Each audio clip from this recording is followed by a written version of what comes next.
ನಮಸ್ಕಾರ ವೀಕ್ಷಕರೇ, welcome to excite ಅಡ್ಡಾ. ಉತ್ತರ ಪ್ರದೇಶದಲ್ಲಿ ವರದಕ್ಷಿಣೆಗಾಗಿ ಹೆಂಡತಿಯನ್ನೇ ಬೆಂಕಿ ಹಚ್ಚಿ ಸುಟ್ಟಿರುವ ಘಟನೆ ನಡೆದಿದೆ. ವಿಪಿನ್ ಎಂಬಾತ ನಿಕ್ಕಿ ಎಂಬ ತನ್ನ ಹೆಂಡತಿಯನ್ನೇ ಸುಟ್ಟು ಹಾಕಿದ್ದಾನೆ. ವಿಪಿನ್ ಬಾಟಿ ತನ್ನ ಹೆಂಡತಿಯಾದ ನಿಖಿಳನ್ನು ಚಿತ್ರಹಿಂಸೆ ಕೊಟ್ಟು ಕೂದಲಿಡ್ಕೊಂಡು ಎಳ್ದಾಡಿ ನಿಕ್ಕಿನ ಒಡೆಯುವ ವಿಡಿಯೋ ಎಲ್ಲೆಡೆ ವೈರಲ್ ಆಗಿದೆ. ಇದರಲ್ಲಿ ನಿಕ್ಕಿಯ ಅತ್ತೆ ಮಾವ ಕೂಡ ಭಾಗಿಯಾಗಿದ್ದಾರೆ. ಅವರು ಸಹ ನಿಕ್ಕಿಗೆ ಚಿತ್ರಹಿಂಸೆ ಕೊಟ್ಟು ಕೊಂದಿದ್ದಾರೆ ಎಂದು ನಿಕ್ಕಿ ತಂದೆ ಆರೋಪಿಸಿದ್ದಾರೆ. 2016ರಲ್ಲೇ ನಿಕ್ಕಿ ವಿಪಿನ್ ದಾಂಪತ್ಯ ಜೀವನಕ್ಕೆ ಕಾಲಿಡ್ತಾರೆ. ಮೊದಲಿಂದಲೂ ವರದಕ್ಷಿಣೆ ಕಿರುಕುಳ ಕೊಡ್ತಾನೆ ಇರ್ತಾರೆ. ನಿಕ್ಕಿ ಇದನ್ನೆಲ್ಲ ತಂದೆ ಬಳಿ ಹೇಳ್ಕೊತಾಳೆ. ಈ ಹಿಂಸೆಯಿಂದ ಪಾರು ಮಾಡಲು ಅವಳ ತಂದೆ ಕೂಡ ನಿಕ್ಕಿನ ಸ್ವಲ್ಪ ದಿನದ ಮಟ್ಟಿಗೆ ಮನೆಗೆ ಕರ್ಕೊಂಡು ಹೋಗ್ತಾರೆ.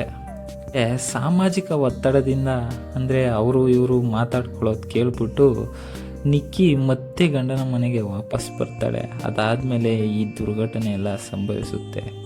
ನಿಕ್ಕಿ ದೆಹಲಿ ಹಾಸ್ಪಿಟಲಲ್ಲಿ ಸತ್ತೋಗ್ತಾಳೆ. ನಿಕ್ಕಿ ದೇಹ 70% ಸುಟ್ಟು ಕರಕಲಾಗಿರುತ್ತೆ. ನಿಕ್ಕಿಗೆ 6 ವರ್ಷದ ಮಗು ಕೂಡ ಇರುತ್ತೆ. ಬ್ಯೂಟಿ ಪಾರ್ಲರ್ ನಡೆಸಿ ಆ ಮಗುನು ಚೆನ್ನಾಗಿ ನೋಡ್ಕೊತಾ ಇರ್ತಾಳೆ.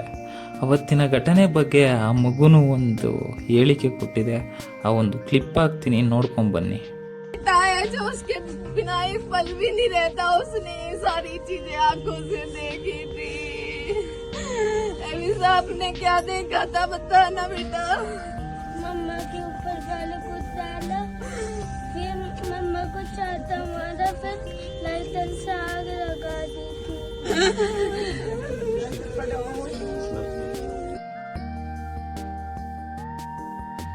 ಆ ಮಗು ಏನು ಹೇಳ್ತಿದೆ ಅಂದರೆ, ಅವರು ನನ್ನ ತಾಯಿ ಮೇಲೆ ಏನೋ ಸುರಿದು ಆಕೆಯ ಕಪಾಳಕ್ಕೆ ಹೊಡೆದು ನಂತರ ಲೈಟರ್ನಿಂದ ಬೆಂಕಿ ಹಚ್ಚಿದ್ರು ಎಂದು ಆ ಮಗು ಹೇಳ್ತಿದೆ. ವಿಪಿನ್ನ ಪೊಲೀಸರು ಶನಿವಾರ ಬಂಧಿಸ್ತಾರೆ. ವಿಪಿನ್ ಇನ್ಸ್ಪೆಕ್ಟರ್ ಗನ್ ತಗೊಂಡು ಪೊಲೀಸರ ಮೇಲೆ ಫೈರ್ ಮಾಡಲು ಪ್ರಯತ್ನಿಸ್ತಾನೆ. ಆಗ ಪೊಲೀಸರು ಆತ್ಮರಕ್ಷಣೆಗಾಗಿ ಅವನ ಮೇಲೆ ಫೈರ್ ಮಾಡ್ತಾರೆ. ವಿಪಿನ್ ಇವಾಗ ಆಸ್ಪತ್ರೆಯಲ್ಲಿ ಚಿಕಿತ್ಸೆ ಪಡೆಯುತ್ತಿದ್ದು ಹಾಸಿಗೆಯಿಂದಲೇ ಒಂದೆರಡು ಮಾತಾಡಿದ್ದಾನೆ. ಕ್ಲಿಪ್ ಹಾಕ್ತೀನಿ, ನೋಡ್ಕೊಂಡ್ ಬನ್ನಿ. कुछ कहना चाहते हो आप? गलती पछतावा है? गलती का पछतावा है आपको? मुझे नहीं है, नहीं मैंने मारी है। हाँ ना मैंने कुछ किया है, अपने आप मरी है। हाँ। अच्छा, और आप पहले भी मारपीट करते थे उससे? मियाँ बीवी में हर सगर लड़ाई होती रहती है, ये कोई आम बात नहीं है। अच्छा अच्छा, और वो अपने आप लगाई? बस मुझे और कुछ नहीं पता ना। पछतावा है? नहीं, हाँ बहुत पछतावा है। बच्चा मेरी वाइफ चली गई। बुलाना इसको। बच्चा भी 5 साल का। हाँ। ಈ ವಿಡಿಯೋದಲ್ಲಿ ವಿಪಿನ್, ನಾನು ಅವಳನ್ನು ಕೊಲ್ಲಲಿಲ್ಲ, ಅವಳು ತನ್ನಷ್ಟಕ್ಕೆ ಸತ್ತಳು ಎಂದು ಹೇಳಿದ್ದಾನೆ. ತನ್ನ ಹೆಂಡತಿಯನ್ನು ಏಕೆ ಹೊಡೆದೆ ಅಂತ ಕೇಳಿದಾಗ ಗಂಡ ಮತ್ತು ಹೆಂಡತಿಯರ ನಡುವೆ ಜಗಳ ಸಾಮಾನ್ಯ ಅಂತ ಹೇಳಿದ್ದಾನೆ. ನೋಡಿ ವೀಕ್ಷಕರೇ, ಆ ಮುಖದಲ್ಲಿ ಕೊಲೆ ಮಾಡಿದ್ದೀನಿ ಅನ್ನೋ ಗಿಲ್ಟ್ ಫೀಲ್ ಕೂಡ ಇಲ್ಲ, ಅಪರಾಧ ಮಾಡಿದ್ದೇನೆ ಎಂದು ಭಯ ಕೂಡ ಕಾಣ್ತಾ ಇಲ್ಲ. ಎಂಥ ಕ್ರೂರ ಮನಸ್ಥಿತಿಯಲ್ಲಿ ಇರ್ತಾರೆ ಇಂಥ ಜನಗಳು. ಇನ್ನು next news. Rahul Gandhi voter ಅಧಿಕಾರ ಯಾತ್ರಾ ಬೈಕ್ ರ್ಯಾಲಿ ಮಾಡುತ್ತಿರುವಾಗ ಒಬ್ಬ ವ್ಯಕ್ತಿ ಬಂದು ಇದ್ದಕ್ಕಿದ್ದಂತೆ ರಾಹುಲ್ ಗಾಂಧಿ ಅವರ ಬಳಿ ಬಂದು ಅವರ ಎಡಭುಜಕ್ಕೆ ಮುತ್ತಿಟ್ಟು ನಂತರ ಭದ್ರತಾ ಸಿಬ್ಬಂದಿ ಅವರನ್ನು ಎಳೆದಾಕುವ ವಿಡಿಯೋ ಎಲ್ಲೆಡೆ ವೈರಲ್ ಆಗಿದೆ.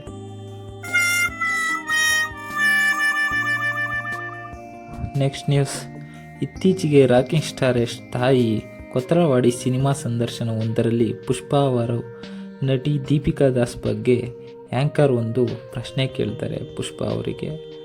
ಪುಷ್ಪಾ ಅವರ ಬ್ಯಾನರ್ನಲ್ಲಿ ನಟಿ ದೀಪಿಕಾ ದಾಸ್ಗೆ ನಟಿಸುವ ಅವಕಾಶ ಕೊಡ್ತೀರಾ ಅಂತ ಆ್ಯಂಕರ್ ಪ್ರಶ್ನಿಸಿದಾಗ ಪುಷ್ಪಾ ಅವರು, ಅವರಿಗೂ ನಮಗೂ ಹಾಗೆ ಬರಲ್ಲ, ಅವರು ಯಾವ ದೊಡ್ಡ ನಟಿ ಅಂತ ಆಯ್ಕೆ ಮಾಡಿಕೊಳ್ಳಿ, ಅವಳು ಏನು ಸಾಧನೆ ಮಾಡಿದ್ದಾಳೆ ಎಂದು ಖಾರವಾಗಿ ಪ್ರಶ್ನಿಸಿದ್ದರು.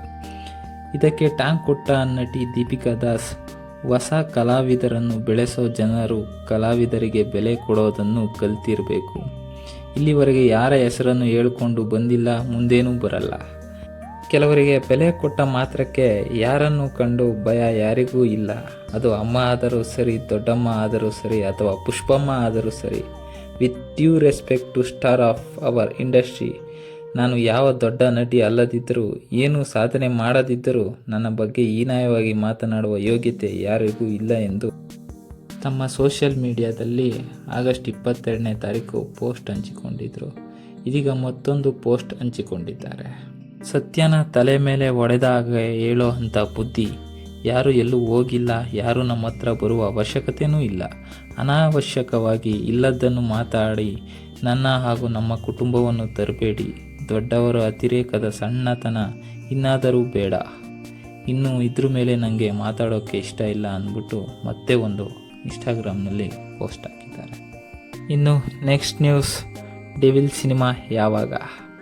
ನಟನ್ ದರ್ಶನ್ ರವರ ಬಹುಬೇಡಿಕೆಯ ಡೆವಿಲ್ ಸಿನಿಮಾದ ಇದ್ರೆ ನೆಮ್ಮದಿಯಾಗಿರಬೇಕು ಸಾಂಗ್ ಆಗಸ್ಟ್ 20ನೇ ತಾರೀಕು ರಿಲೀಸ್ ಆಗಿದೆ. ಜನರ ಮೆಚ್ಚುಗೆ ಪಡೆಯುತ್ತಿದೆ. ಅವರ ಅಭಿಮಾನಿಗಳು ಇದಕ್ಕೋಸ್ಕರನೇ ಕಾದು ಕುಳಿತಿದ್ರು. ಅವರ ಖುಷಿಗೆ ಪಾರವೇ ಇಲ್ಲದಂತಾಗಿದೆ. ರಿಲೀಸ್ ಆದ 8 ಗಂಟೆಗಳಲ್ಲಿ ಬರೋಬ್ಬರಿ 5.2 ಮಿಲಿಯನ್ ವೀಕ್ಷಣೆ ಪಡೆದಿದೆ. ಡಿಸೆಂಬರ್ 12ಕ್ಕೆ ಡೆವಿಲ್ ಸಿನಿಮಾ ಎಲ್ಲ ಚಿತ್ರಮಂದಿರಗಳಲ್ಲಿ ತೆರೆ ಕಾಣಲಿದೆ ಎಂದು ಚಿತ್ರತಂಡ ತಿಳಿಸಿದೆ. ಇನ್ನು ಡಿಕೆಶಿ ವಿರುದ್ಧ ಮಾಜಿ ಸಚಿವ KN ರಾಜಣ್ಣ ವಾಗ್ದಾಳಿ. ಅವರು RSS ಗೀತೆ ಆಡಬಹುದು, ಖಾಸಗಿ ಕಾರ್ಯಕ್ರಮದಲ್ಲಿ ಬಿಜೆಪಿ ನಾಯಕ ಅಮಿತ್ ಶಾ ಜೊತೆ ವೇದಿಕೆ ಹಂಚ್ಕೋಬಹುದು, DK ಶಿವಕುಮಾರ್ ಅವರು ಏನು ಬೇಕಾದರೂ ಮಾಡಬಹುದು, ನಾವು ಏನು ಮಾಡುವಂತಿಲ್ಲ ಎಂದು ಮಾಜಿ ಸಚಿವ KN ರಾಜಣ್ಣ ಉಪಮುಖ್ಯಮಂತ್ರಿಗಳಾದ DK ಶಿವಕುಮಾರ್ ಮೇಲೆ ವಾಗ್ದಾಳಿ ನಡೆಸಿದ್ದಾರೆ.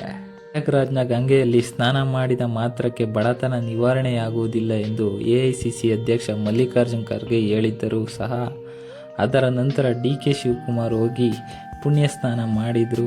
ಅಂಬಾನಿ ಮಗನ ಮದುವೆ ಆಮಂತ್ರಣವನ್ನು ರಾಹುಲ್ ಗಾಂಧಿ ಸ್ವೀಕರಿಸುವುದಿಲ್ಲ. ಅಂತಹ ಅಂಬಾನಿ ಮಗನ ಮದುವೆಗೆ ಇವರ ಕುಟುಂಬ ಸಮೇತರಾಗಿ ಹೋಗ್ಬೋದು. ನಾವು ಯಾವುದೇ ಶಾಸಕರ ಮಂತ್ರಿಗಳ ಸಭೆ ಕರೆಯಬಾರದು, ಬೇರೆಯವರು ಕರೆಯಬಹುದು, ಮಾತನಾಡಬಹುದು. ಇದಕ್ಕೆಲ್ಲ ಸೂಕ್ತ ಸಮಯದಲ್ಲಿ ಉತ್ತರ ನೀಡುತ್ತೇನೆ ಎಂದು KN ರಾಜಣ್ಣ ಕಿಡಿಕಾರಿದ್ದಾರೆ. ಇನ್ನು ನೆಕ್ಸ್ಟ್ ನ್ಯೂಸ್, ಕ್ರಿಕೆಟ್ ಜಗತ್ತಿಗೆ ಚೇತೇಶ್ವರ ಪೂಜಾರ ವಿದಾಯ. ಟೆಸ್ಟ್ ಪರಿಣಿತ ಬ್ಯಾಟರ್ ಚೇತೇಶ್ವರ ಪೂಜಾರ ಅವರು ಎಲ್ಲ ಮಾದರಿ ಕ್ರಿಕೆಟ್ಗೆ ಭಾನುವಾರ ನಿವೃತ್ತಿ ಘೋಷಿಸಿದ್ದಾರೆ.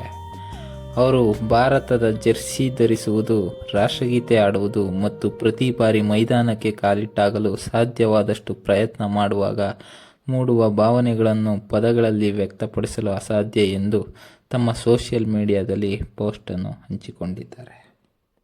ಪ್ರತಿದಿನದ ಅಪ್ಡೇಟ್ಗಳಿಗಾಗಿ ಎಕ್ಸೈಟ್ ಅಡ್ಡ